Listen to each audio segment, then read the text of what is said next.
Uh-oh. Hey guys, we are. I hope you can hear us clearly, see us clearly. Sometimes we have delays depending on the location.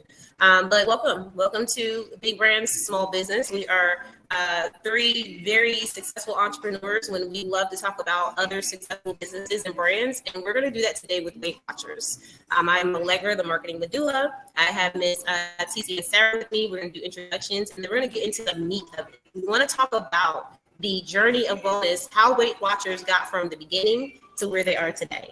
And we're going to talk about some of the things they've done throughout the time that we can learn from and pull from as entrepreneurs and apply to our business as well.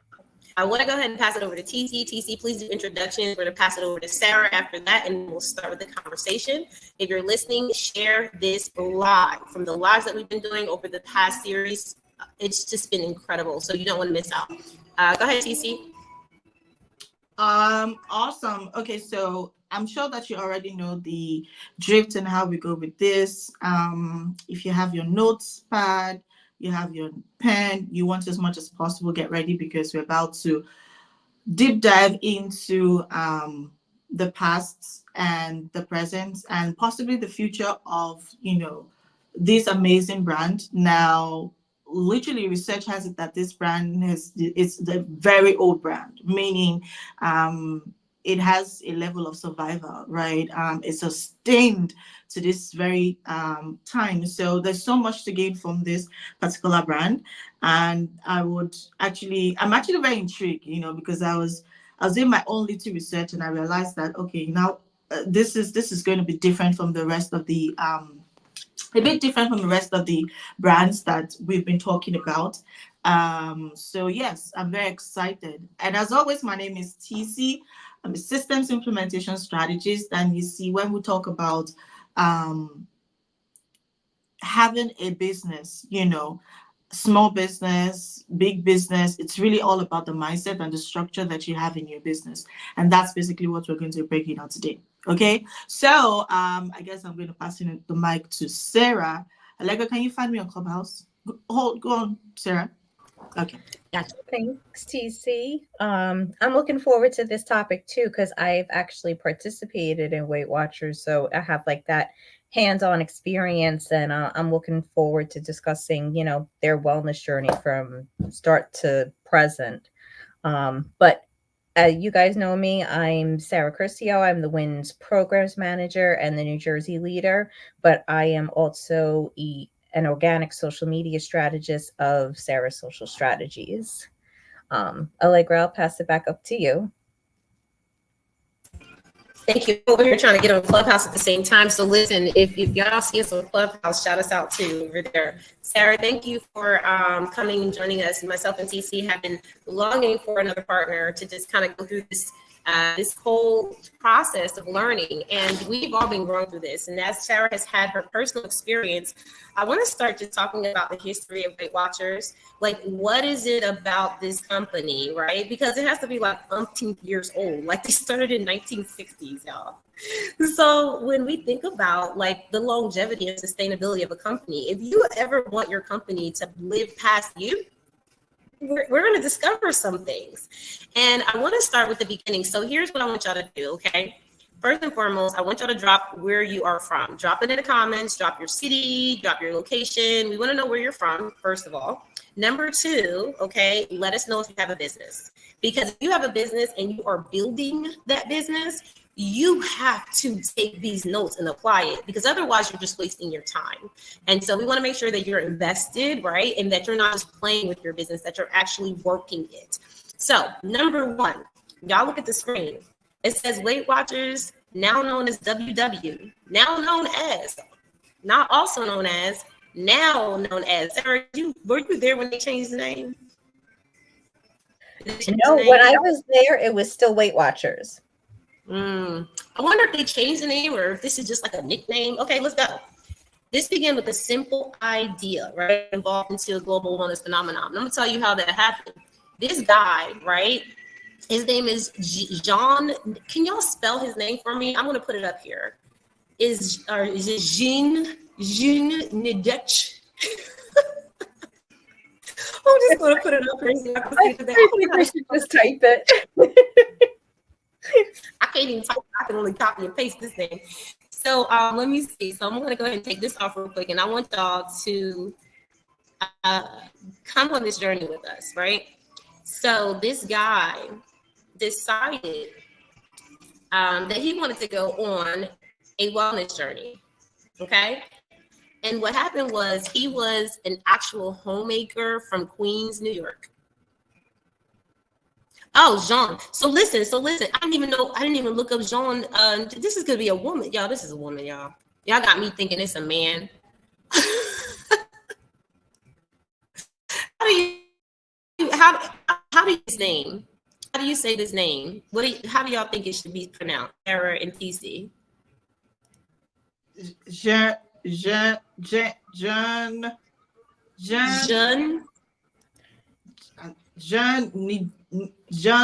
Deep Tech.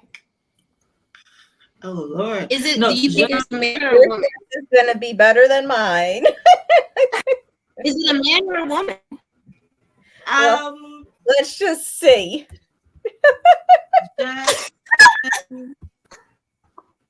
Okay, hold on. I'm looking it up. That's what I'm So the doing. founder. Oh, it's a woman. Let me show y'all this. She's a Listen, woman. I want to show y'all this. Let me share it. We share the screen. Let me share the screen. I gotta show y'all. Woman. Okay, hold on. She's a woman. Yeah, it's a woman. I found it. I did too, but here's the thing. I want y'all to see what she looks like. So we're going a little bit deeper into this discovery, because I think we have to identify. Did it come up in my screen? Okay. Can y'all let me know when y'all can see it? Can you see it? Mm-hmm. Yep. Yes. So you see, that's her. So as soon as I read homemaker, I'm like, that ain't no man. So look, we're talking about a woman here. Okay, so let's get out of that. All right. So we got that. I'm gonna stop sharing. So we've established that Weight Watchers was started by a woman. So let's just go ahead and give her applause. We love that. Okay, as women into networking. TeeCee, I had to reload down the app. So let's talk about her journey, because we're all women here. We have businesses, right? And we support a lot of women. And so we gotta kind of think about this. Like, this lady was at home. She was a homemaker. You know, back in the 1960s, this was not like a you go out and start a business type of energy, right? This was, no, you stay at home and you go ahead and make dinner, get the kids together, right? So what kind of pressure could have been involved with that, building that type of business? So this is where it started, and I'm gonna tell this part, and then I want to hear from everyone. Okay. So Jean, now I know her name because it makes sense. So Jean was a homemaker, Queens, New York, in the early 1960s. Like many others, she struggled with weight loss. And you're at home being a homemaker for your husband, but you can't work out, right? So she was frustrated by her own lack of progress. She invited some friends over to her home in 1961 to discuss all of their shared challenges. And then the gatherings became the foundation of Weight Watchers. It was a community-driven program that was focused on only mutual support and accountability. Now, I want to stop there because I'm going to go through the milestones of Weight Watchers, but I want to hear from y'all because Sarah has a personal experience and TeeCee read up on hers. So TeeCee, I want to hear from you first. What do you think about that, the humble beginnings of this? You know, when I was going through her story, I kind of was trying to picture myself, you know, because she has that whole beginning that, you know, I kind of see myself in. And that was why I said, you know, at the beginning that this is going to be different because I think it was from a frustration. You know, earlier the brands we've been talking about have been other things aside from, you know, personal frustration, right? But she's coming from this space of, you know, different angle. And I feel like I don't know, but I feel like the energy, or rather I can relate to her frustration, right? And if we had thought about it, and if I'd asked her then, I'm sure she wouldn't have thought and said to herself, you know what, the business would have been as big as this, and maybe would have lasted to this, right?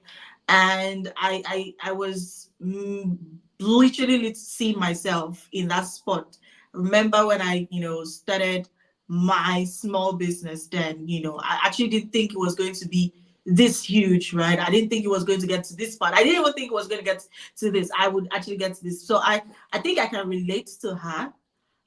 First, because she's a woman. Secondly, because we are literally frustrated about the same thing. Third, because I kind of see so many small businesses have the same struggle like she was. So yeah, that's my thought really. I want to hear from Sarah because, and thank you for asking the question, Kelvin. Kelvin said, "What's the event all about today?" Shout out. And I just want to say, we're talking about big brands that are small businesses and how we can learn from them. That's pretty much what it is.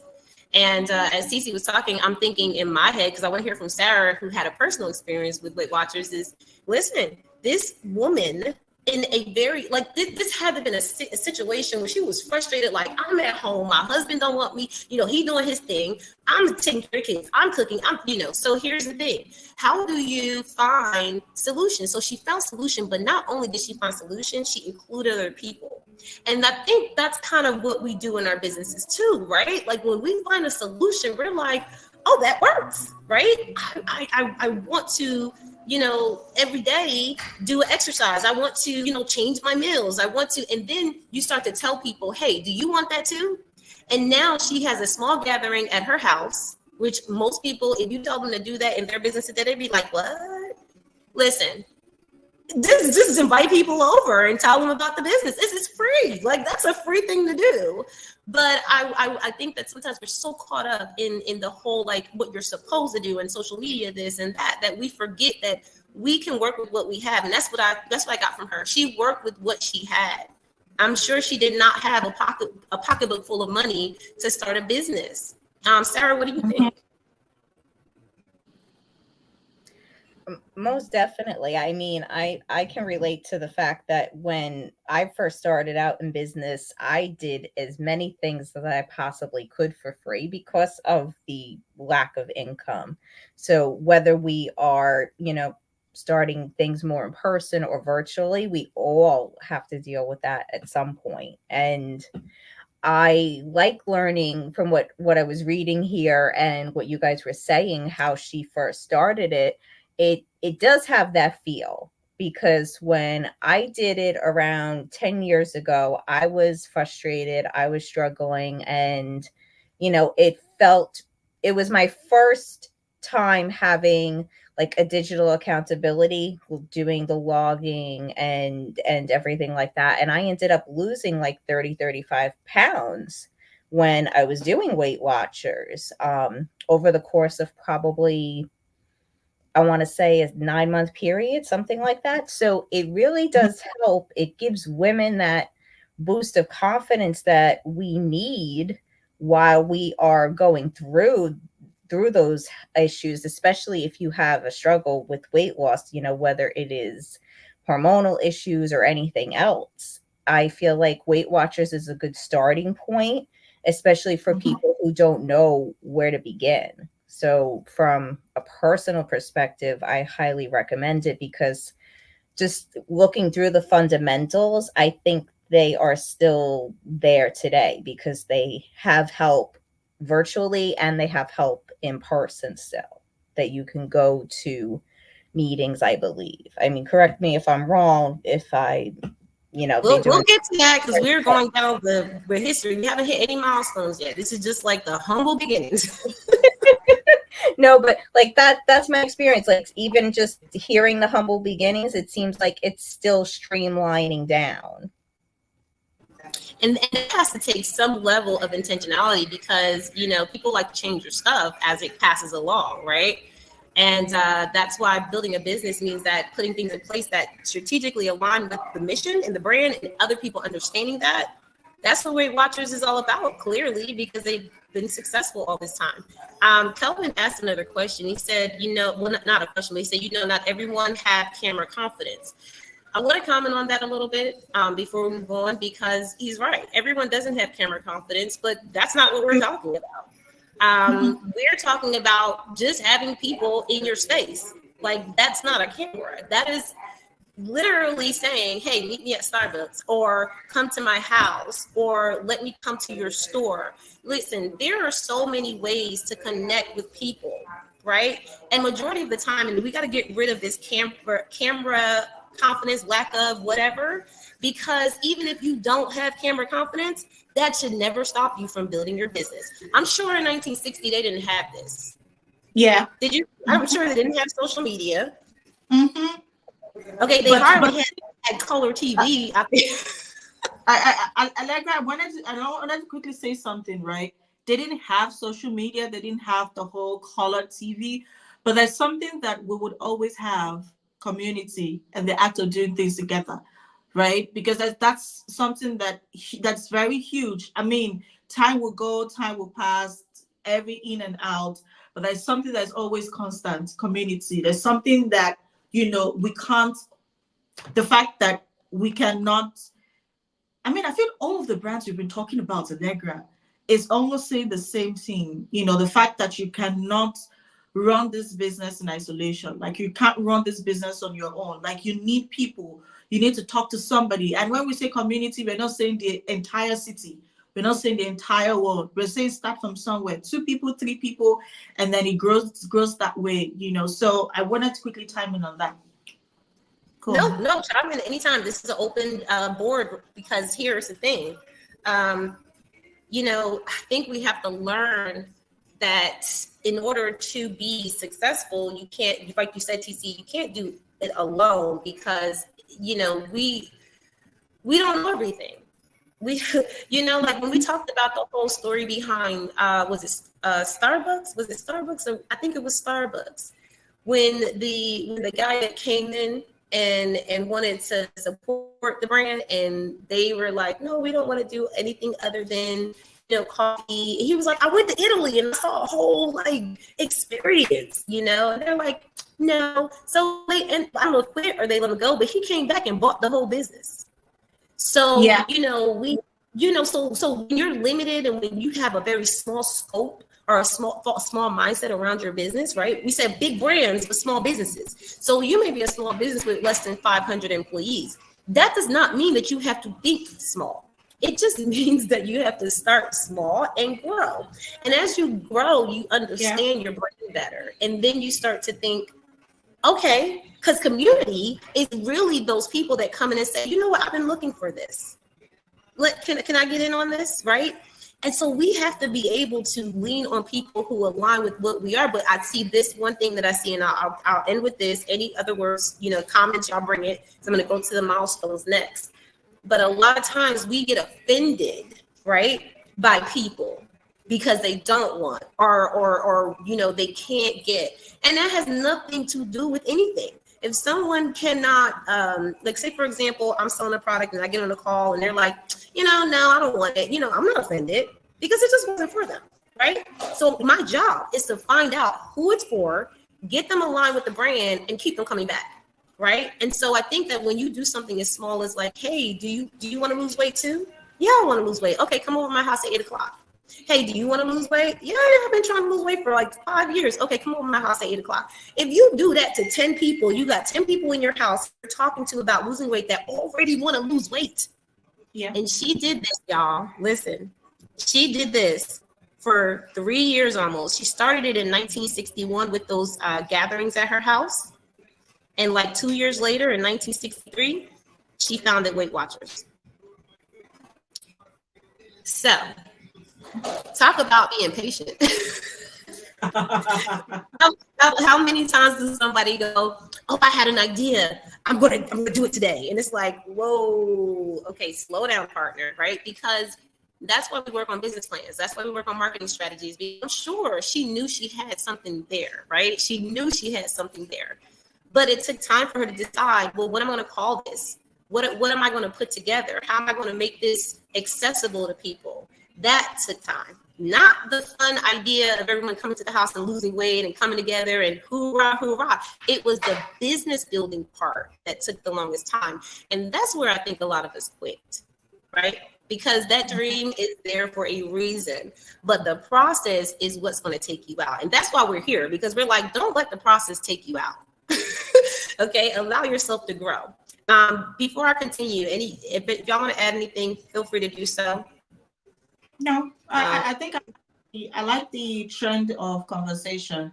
I mean, don't let we have the passion, but we're not ready to stay true to the process. I feel like that's what gets us into that whole small small business mindset. Right now, we look at our business as small business, but our businesses are like bigger than what it is. But because all we're thinking about is, okay, I have this passion, and you feel like the passion is enough to take you to that space where you want to get to, but that's just like it's a fraction of the entire piece. You need the process, you need the structure, you need the plan. But that's basically what makes it longer. So yeah, I think she is I feel like she is a picture of so many business owners. So Yeah, yeah. yeah. She's exactly us. That's it. She's exactly us. Now, when I get to the marketing analysis of what TeeCee, you said it, and this is why I'm like, y'all don't get it. TeeCee said it earlier, but we're not getting it. Okay, so I'm gonna show y'all in that marketing analysis what made Weight Watchers who they are today. Okay, not necessarily like this big, because we don't even hear about Weight Watchers anymore, but people know it. They have a whole, like, they're everywhere. Okay, they making money every day, you just don't see it. So when I look at this milestone pattern, in 1963 she founded Weight Watchers, and the program combined weekly meetings, group discussions, and a structured diet plan. And it just resonated with people, right? Like, she was offering this new approach to weight loss because I'm sure they had no real structure in place. Why? Because they probably didn't have a gene to put it together, right? That was her gift. And when you look at the fact that it resonated with people, that means that they were already waiting for it, right? It emphasized a camaraderie and shared experiences. There we go back to TeeCee's community. 1978, she went public. So from 1963, she worked her business all the way up to 1978, went public. As the program grew, the ambitions grew, right? In 1978, Weight Watchers allowed this expansion to reach beyond the United States. So not only did she go public in 1978, she expanded.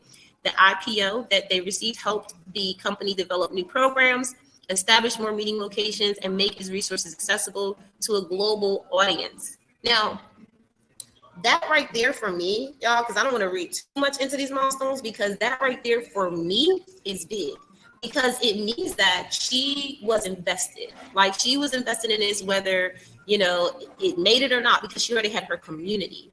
And when I look at this track record of her milestones and then going public in 19, do you know what that means? Like, she did not, listen, I didn't see nothing in there that changed. She didn't change none of those discussions. She didn't change that diet plan. She still kept the same structure. Yeah. So I really want to kind of dig into that a little bit, because if you think about going from, founding a company like that and then going public in 1978, that means she had to have staff, she had to have investments. She had all those things in place. So, Sarah, let's start with you this time. Let's go to you. What comes to mind for you with all that is concerned with the milestones that she overcame in those first, 12 to 13 years? Well, the first thought that was coming to mind while we were going through everything is that she was really passionate about it. Because if she didn't have that heart, she wouldn't have put all that effort into it. So that's the first thing that came to mind. And then the second thing that came to mind is that she felt confident and she was willing to have accountability partners, because that can be one of the hardest things, holding yourself accountable. And then to have a community that can help you do that. I mean, we've had accountability groups. We all help each other keep on track with our, whether it's a small goal, it's a weekly goal, or it's a quarterly goal, or an annual goal, anything like that. So right there, those two things stood out to me very much so. And the fact that she was able to do it in 3 years' time, that's absolutely amazing, especially for the time period she was coming from. So that's really what stood out to me the most. You think she was trying to hurry up and get out of being a homemaker? It's That would have been my motivation. I would have been like, responsibility. listen, I'm tired of cooking for you. I'm tired of taking care of these kids. Like, I need something more for me, baby, because this is not it. Like, I gotta want to ask her, like, and there's nothing wrong with doing that. But, you know, you want to kind of do it when you have something going for yourself already, right? Like, it's good to feel like, okay, I'm a woman. I have my own stuff. I have my own thing, right? And now I want to extend that to you. I want to extend that love I have to you, and I want to make you good food. But I've seen so many of us, we're like, we don't eat good. We don't, you know, do ourselves right. We don't wash our face right and do all that stuff. But then we get up in the morning, we do all that for our kids. Our husband take their time and do all that for them. And we the only ones stuck out here looking crazy. So it's really about, like, I mean, I admire her for in that time frame being so bold to say, I know this is what the world wants and this is the way it looks, but this is what I'm gonna do. Because without that, so many women would have just honestly not been happy. You know, she probably changed a lot of lives, a lot of marriages, saved a lot of marriages, right? Probably saved her own marriage. I'm not gonna go that deep. I agree. But TeeCee, go ahead.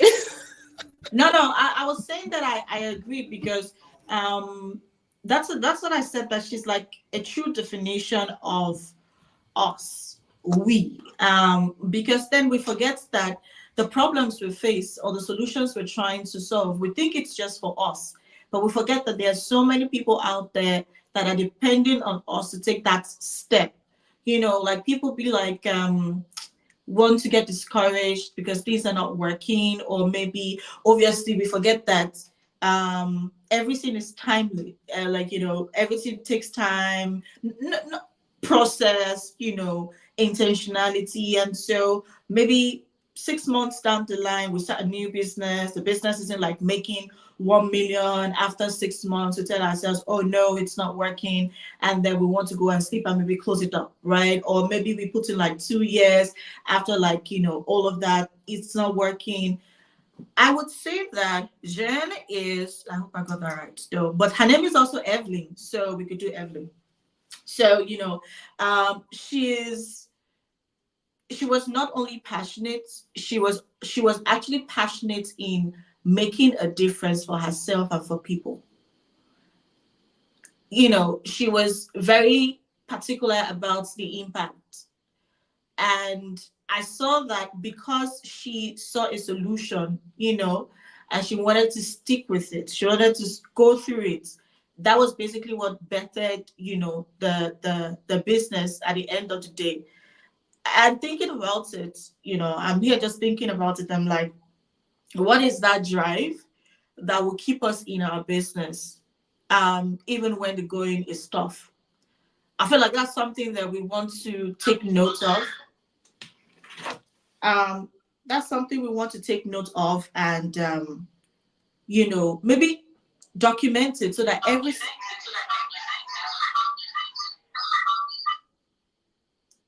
Okay, so I'm not sure. You can go on Allegra. Let's see. No, I think it's because you're talking and I have my volume up. Go ahead. Okay, so let me turn it on. Let me see if that works. Okay, so I was saying, right, that at the end of the day, I feel like she's us, we are her, but the only difference between Evelyn and, you know, so many other small business owners is the fact that we start up right, but then we get discouraged. Why? Because we do not have, we do not understand what the mission is. We do not understand what the vision is. We do not understand that the mission and the vision is not for us to maybe decide, okay, we're going to do this, we're not going to do it. It's for us to ensure that we're making that difference. We're making sure that our voices are heard. We're making sure that, okay, it's not working. Let's figure out another way for it to make it work. Okay, people are not understanding what I'm talking about. Instead of me quitting, let me figure out how I can meet this person, speak to this person, and tell this person, share this vision with this person, you know. So as you're speaking, Allegra, I'm just like putting myself, you know, in her space, because I think I can relate to every side on the fact that she then had a wellness program. You know, I don't have a wellness program, but when I look at her beginning, how she started, what her cost was, I totally can understand, you know, and I can relate to it. So yeah. Yeah, TC. I don't know if they can hear me on your side. Hold on. Keep your mic open, TC. Keep your mic open. I want to see. Michelle, can you hear me? Put a heart up if you can hear me. All right. So I just want to make sure. Okay, that may not work. Okay, TC, get back on mute. Get back on mute, ma'am. On your phone. Okay, that didn't work. All right, I'll just speak from my end. Just stay on mute. So we're also in Clubhouse, y'all. If you're wondering like what's happening, we're like a lot of channels. So here's the thing, all right. TeeCee and Sarah, you're both right about all these things, because the truth is that no one will ever know the true journey unless you're just that person, right? Like no one's ever gonna be able to walk in our shoes. Just like we're not able to walk in Jean's shoes. So we really don't know. But what we can see from the outside looking in is that she was bold enough to take steps that most people are not willing to take. And I think that's kind of what we have a guest here that commenting. Thank you so much, Kelvin.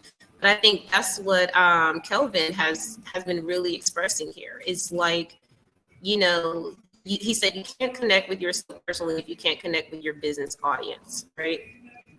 And so confidence is needed in this strategy, because he's a fitness coach, and first thing like that to before journey is what are my opposed doing fitness. I'm not sure what that means, but I get it. And the point that I'm making is that, you know, you do have to believe in yourself, right? No one's going to believe in you until you do.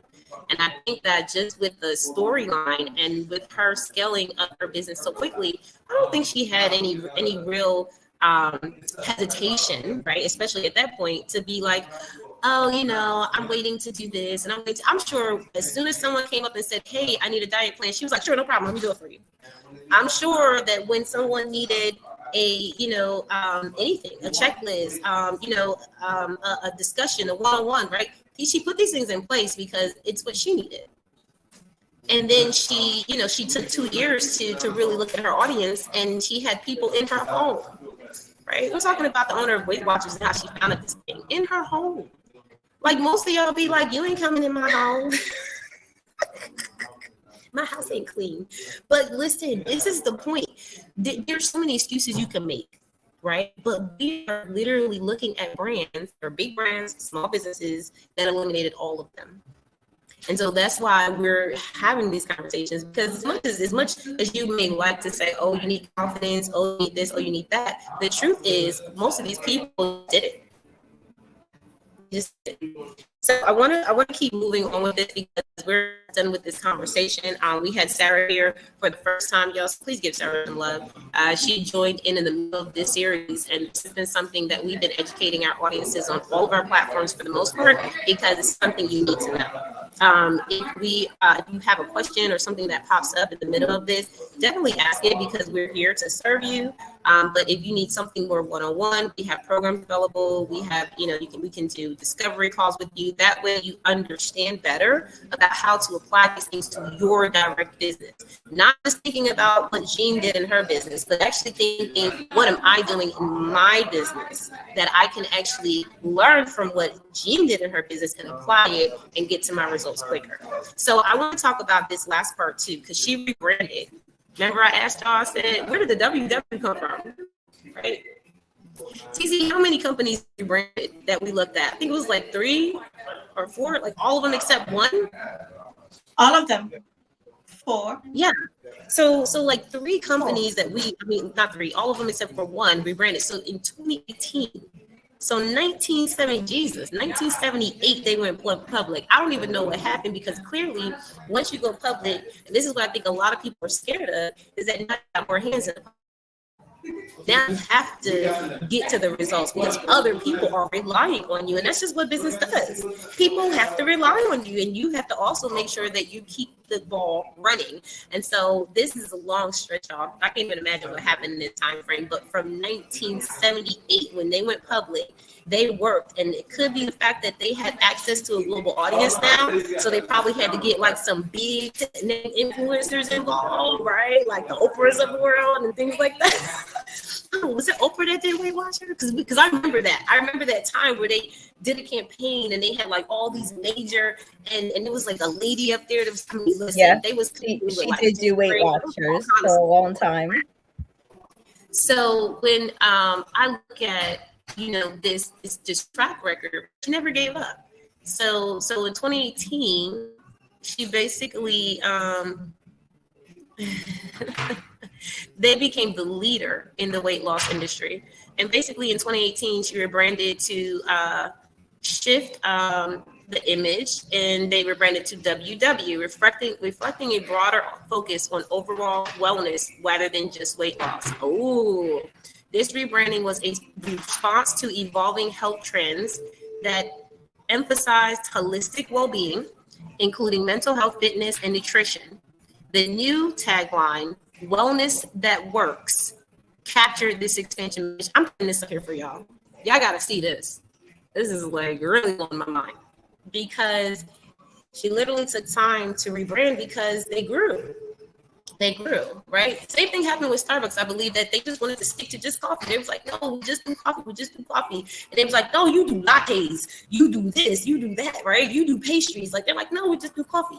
And so, so we have to look at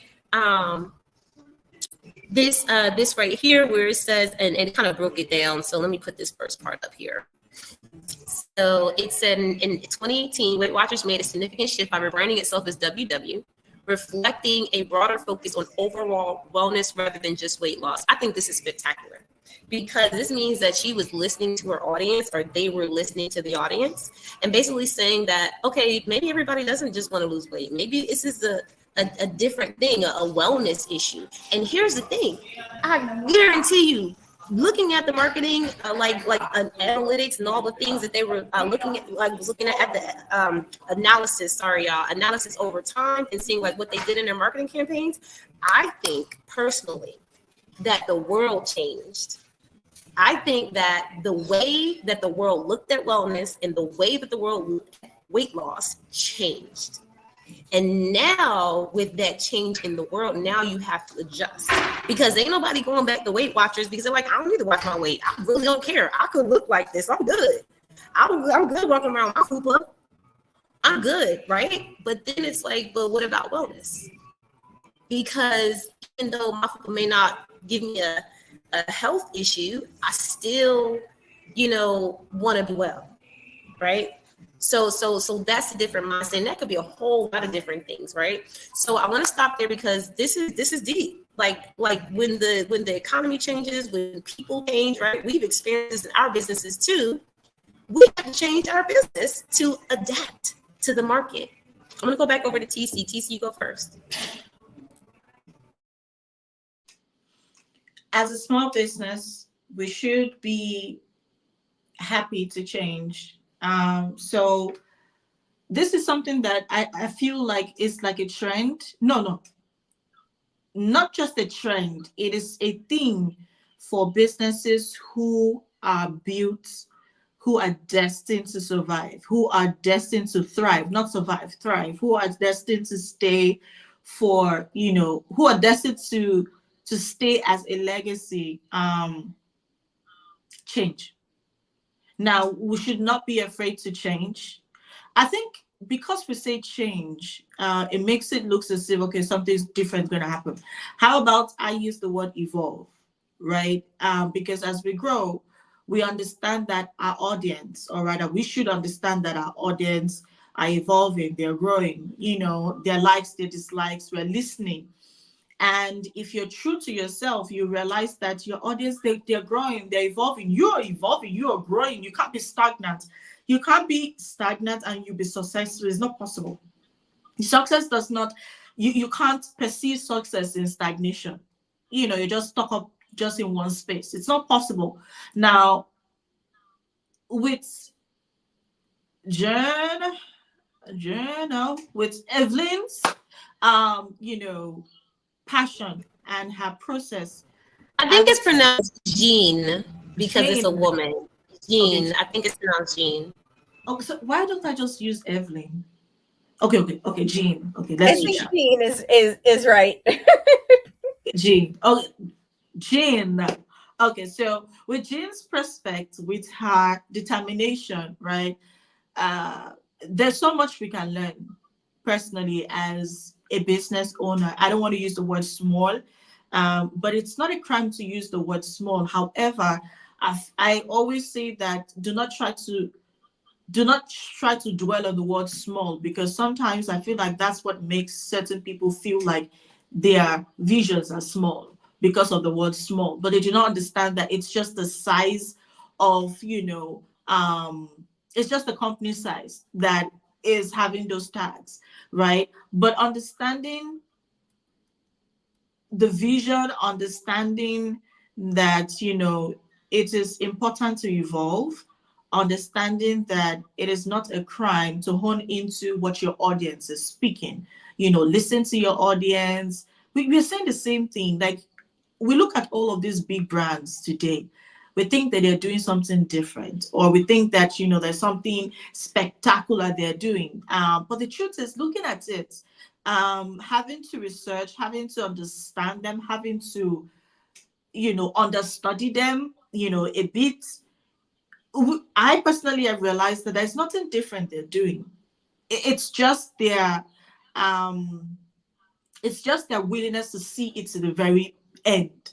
Their willingness to change, their willingness to accept help, their willingness to seek help, their willingness to reach out, their willingness to understand that whatever they have right now is not meant for. Imagine if Jane is like, okay, you know what?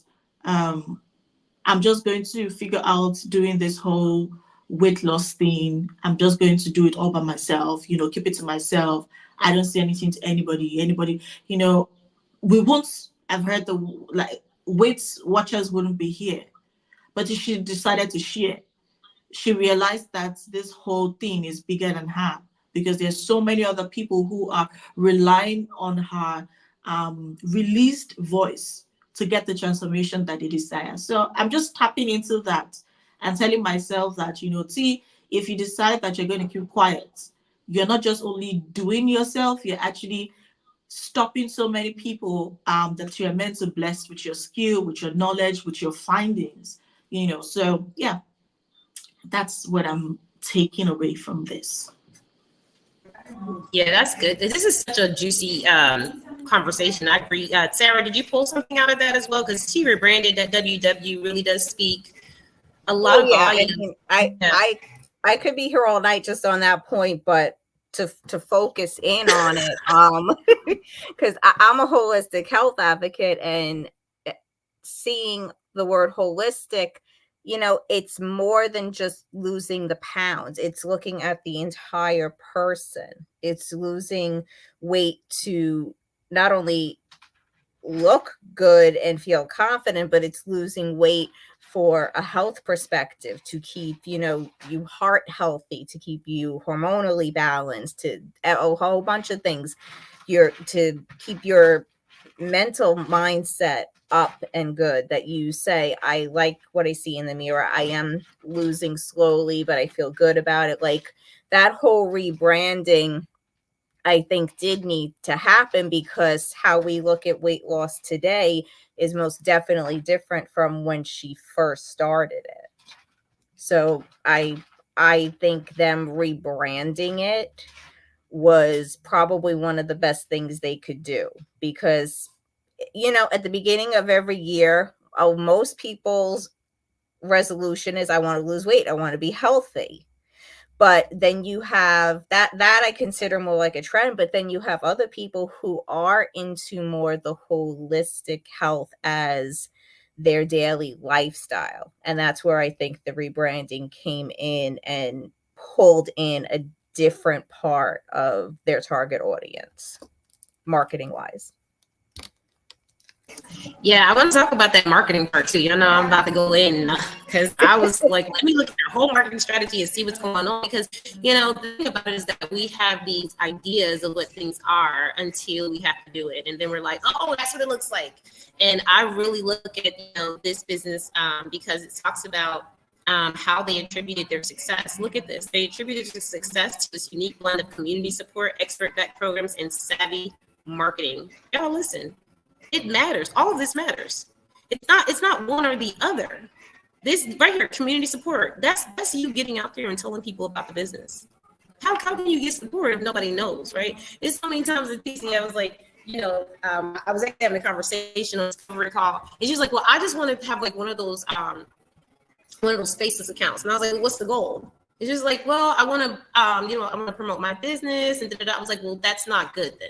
Because if the goal is just to have a faceless account where people can just kind of see different products and you're an influencer or something like that, you know, like it's for certain things, but not for the business. Because, you know, like imagine, I mean, I know they didn't have social media back in the day, but just imagine Jean trying to promote what she was trying to do with a faceless account. It's like, yeah, no, right? So your community, where is your community? Where are they? They may not be on social media. TeeCee, don't come for me. They may not be on social media. Sarah, don't come for me. But if you are only on social media and you don't have a full pack marketing strategy where you're like, okay, I'm posting on social media what I'm doing in real life, then you're kind of like, you're not finding enough people. Really? You're not wrong. I probably would have come for you about a year or two ago, but you're not wrong. I've learned that the last couple of years.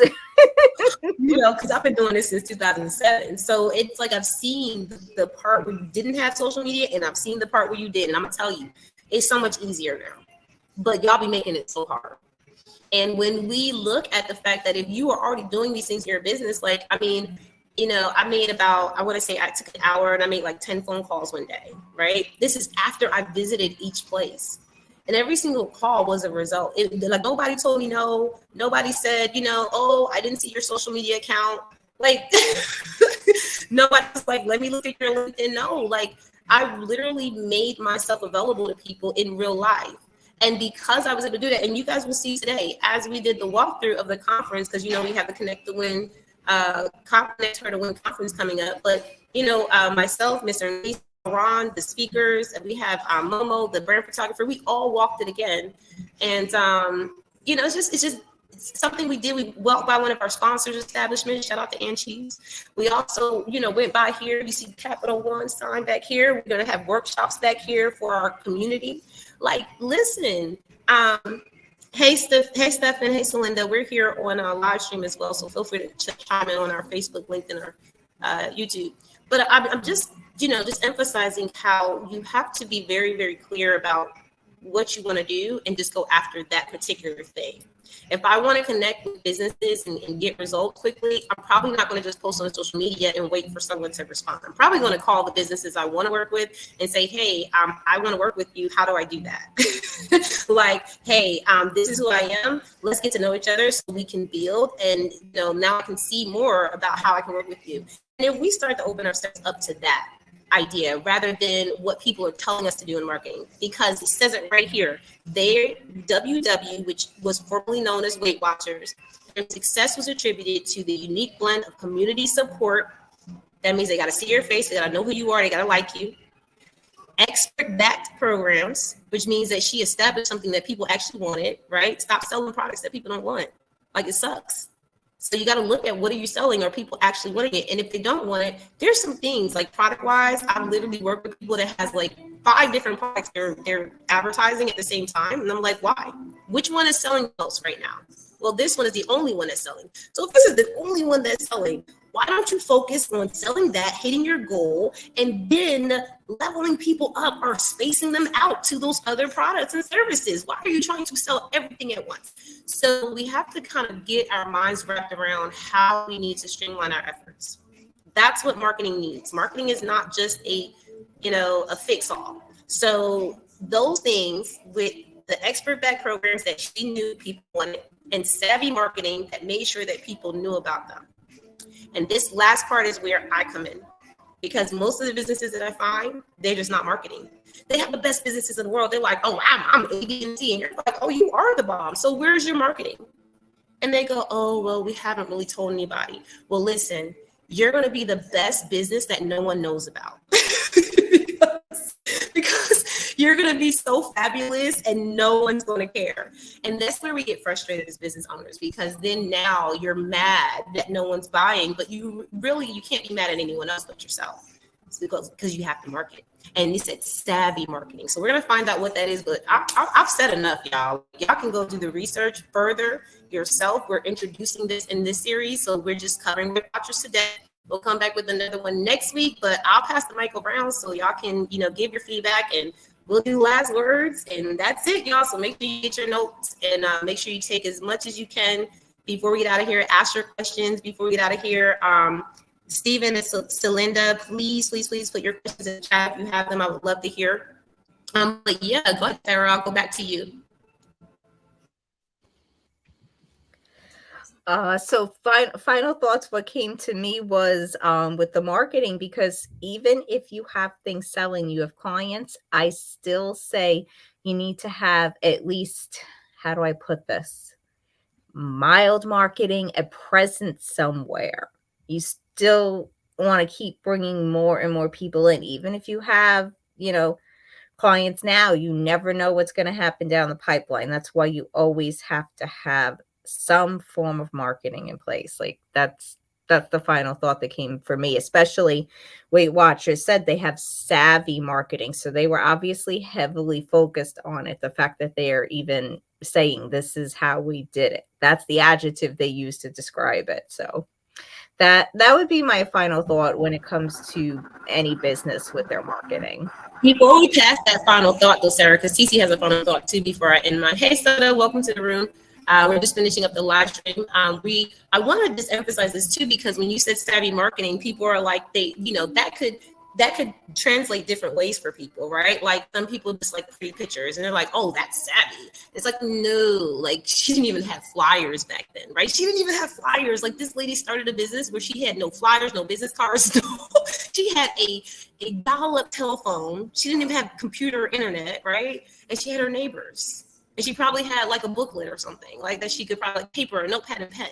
And we complain because we don't have flyers and advertisements and, oh, I can't put an ad out there on Google. So what, right? Like literally looking at this, the savvy marketing is not savvy because it's pretty. It's savvy because it works. From the beginning, her program, Weight Watchers, emphasized the power of group support. And that was their key differentiator. That's what made it different. So instead of you doing your weight loss alone, you have a group. And if you look at what your business is doing to make people feel so different in your business, even though your competitors are doing the same thing, that's what creates your brand to be so big.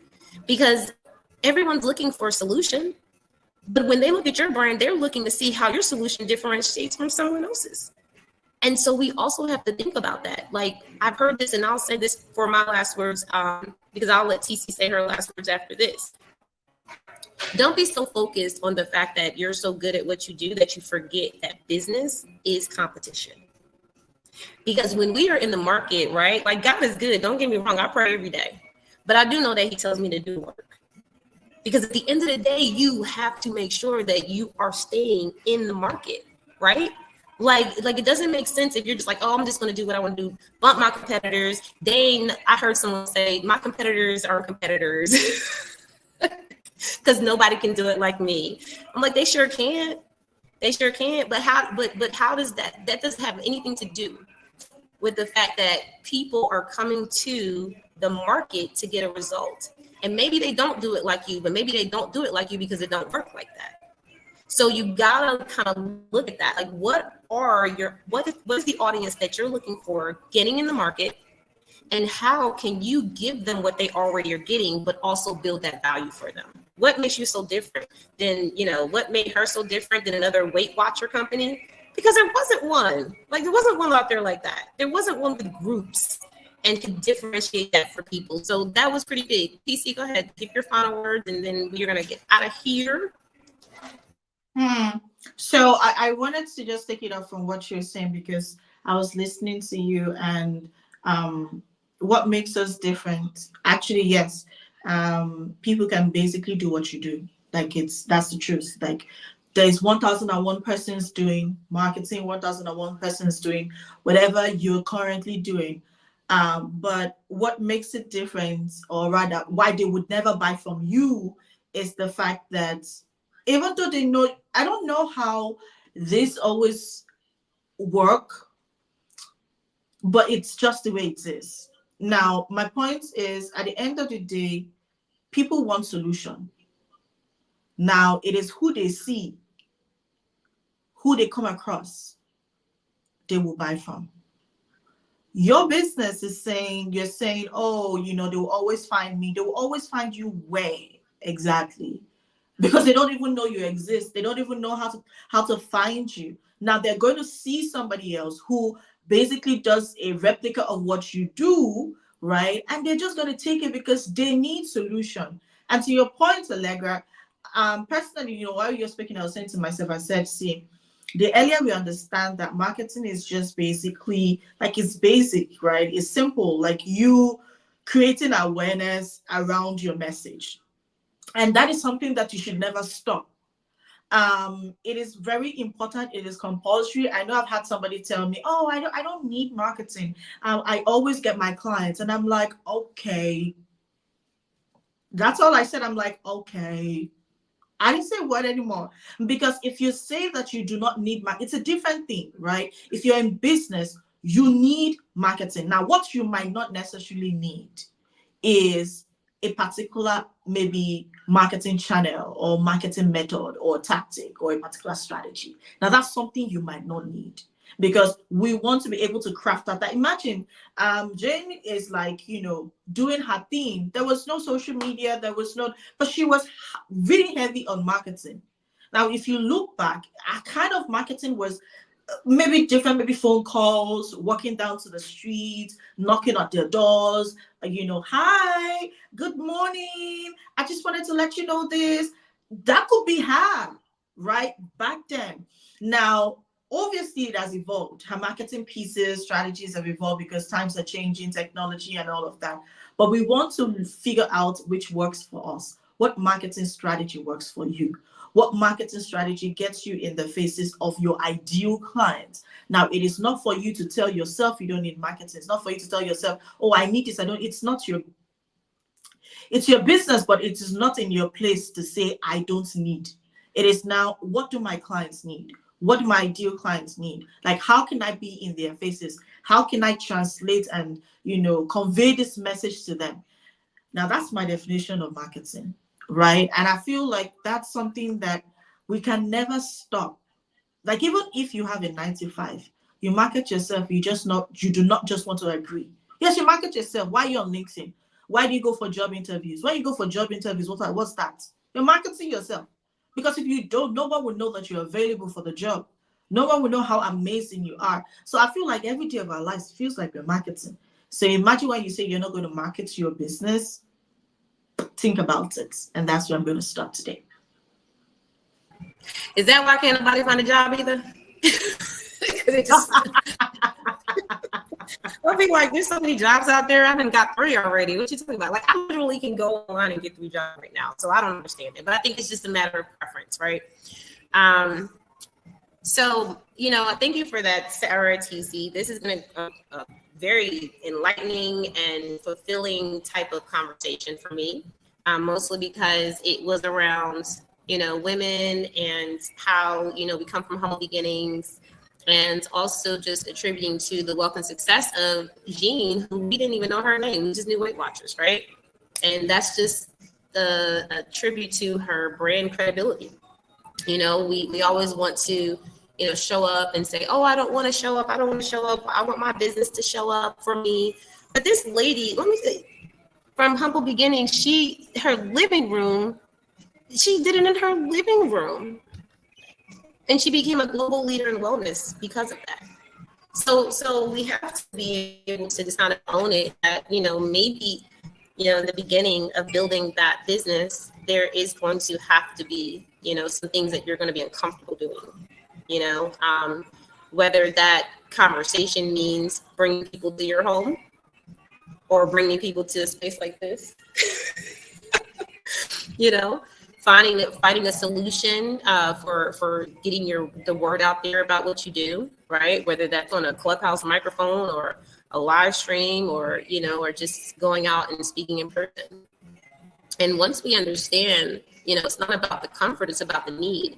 People obviously needed what she had, clearly, right? Otherwise, she wouldn't have been successful.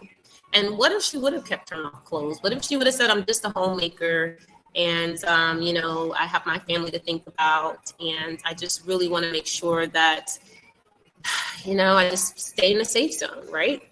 And that happens a lot. But we're here to encourage you to don't do that. Don't do that at all. Women make up majority of the business owners in America, but yet and still we're only 2% of the millionaire lines. That doesn't make sense either. So we have to look at what it is that we're doing in our businesses and how we can really make it successful by doing the things that are natural to do. She used her living room. She built community. So that means she talked to her neighbors and she said, hey, you want to lose weight? She adapted to what people are needing. So that means that she actually listened to what people were saying. And she said, oh, okay, maybe they just don't want to just lose weight. Maybe they want to do something else. That's adaptation. That means that she was willing.